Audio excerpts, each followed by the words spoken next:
These are 5 things that I wish I knew before I bought my first Airbnb property. If you're new here, my name is DiBugnara, and over the last 20 years, I've been buying real estate and lending money on real estate for all types of properties. But I'm not here to sell you on me. I'm here to tell you how I did it. Over the last few years, I've amassed a short-term or Airbnb portfolio worth over $20 million. With that, it's allowed me to retire younger, replace my income from other ventures with all short-term rental income, and travel all over and even own properties in other countries. Number 1, some guest expectations are better, or they want your property to be better than 5-star hotels. The most important thing for your Airbnb property is that the guest has a good experience and they leave you a good review. Airbnb and other platforms are going to view your property as far as their algorithm goes based off of your reviews. The best properties with the best reviews and the most amount of reviews are the properties that are going to show up first on searches and on their homepage. The guest expectations are going to include things like nice towels, robes, we leave a bottle of wine when you walk in, a nice letter, how you respond to your guests while they're staying there, how fast you respond, and how quick you are to fix problems while they're staying there are going to be some of the most important things you do for your Airbnb property. Guests are going to get there and they're going to complain about little things like lighting and shades and the teapot's not working correctly or the water doesn't look like I need it to look. These are all little things that are possible. The Wi-Fi is not fast enough. You have to make sure you're on top of the amenities, and if you're not, it's not a hanging offense. You just need to respond swift and have a solution in place for them when they have issues. Number 2, just because an area was popular with Airbnb and or short-term rentals during 2020 or 2021 during COVID and the pandemic doesn't mean it's a good area for you to buy in now. We saw a lot of areas that were very, very high for renters during the time when we were in lockdown and or when people wanted to social distance. I can think of areas in my local area in New York, like the Catskills and mountainous areas in the Hudson Valley where people were separated and they could get space. Those areas saw higher revenues for short-term rentals than they ever had before.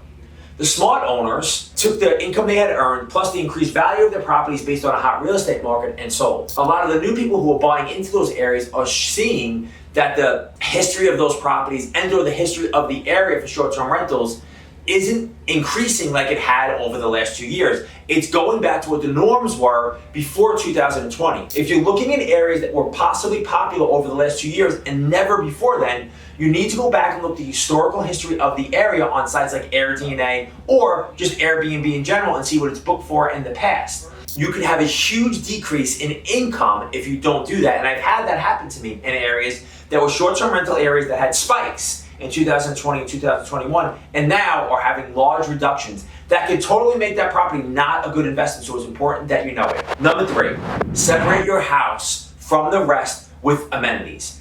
My houses that do the best on Airbnb are the houses that have pools, that have local attractions like historical downtowns, wineries, pumpkin picking, ski mountains, beaches, something in the area that attracts someone to come stay at your house besides just having a nice house. A nice house isn't enough. You need to have outside amenities and amenities in a house that people want to have. If you have a pool, it's going to be great. Hot tubs play very, very well. Home gyms, people like. A space for a home office is a good thing to have for someone who's looking to travel and just get away from the rigmarole of their virtual job every single day. Those are good inside amenities.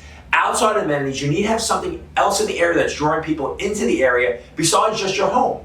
Some of my properties that do the best are by historical downtowns where there's restaurants and bars and family attractions. We have houses that are not on lakes but by lakes where people can go out and do summer activities. Those do great. Ski mountains, you don't have to be on the ski mountain. I'm within 15 minutes or 20 minutes of a ski mountain and it does amazing. We have another property that's by a popular area that has wineries and that has pumpkin picking for the kids and possible things to do with the family, and those properties do great. You want to buy properties around areas that have more funnels than just your house. And what I mean by that is you want things to draw them in separately, 1, 2, 3 things to draw them in, and they use your house to stay there on top of that. So having amenities for your property is one of the most important things that you can have. Number 4, make sure whoever is booking your property has their own reviews. Just as your guests are checking your reviews, you should be checking their reviews to make sure you're getting the right person. For my properties, we learned the hard way, and we don't let anybody insta-book anymore. Meaning, for my properties, you have to come and request a booking. We then check your reviews and then accept your booking.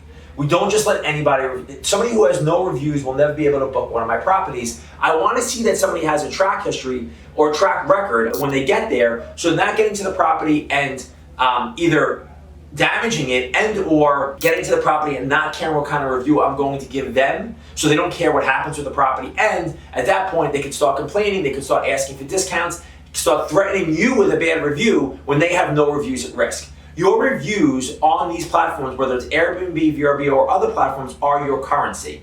Somebody wants you to give them a good review, and in turn, they're going to want to give you a good review. If you have somebody who has nothing to lose, like no reviews and or a bad rating, that person has nothing to lose by leaving you a bad review, and you're putting yourself in danger of hurting your property. So make sure whoever is booking your property has reviews. Number 5, responding fast and attentively can be the biggest factor in how much money you earn. If you check out our profile, which is Lucina or lucina.com, you'll see that our properties have a lot of reviews. What you'll notice most about the reviews is the reviews aren't just about the house or the amenities. A lot of what is spoken about is the host. How fast the host responded, how attentive they were to needs, how fast they fixed things. Some of the reviews are only about the host. This person was a great host. Airbnb not only puts a strong importance on your reviews, they also look at how fast you're responding. They track your response times. So if you respond slowly, there's a good chance that you're going to hurt your rating and have less of a chance of becoming a superhost, which helps your property get seen.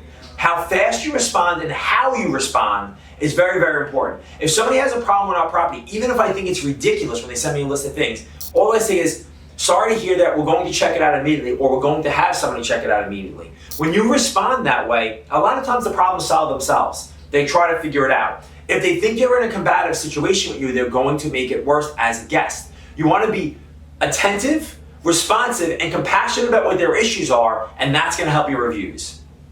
These are the 5 things that I wish I knew before I bought my first Airbnb property. Stay tuned for more videos on short-term rentals and Airbnb.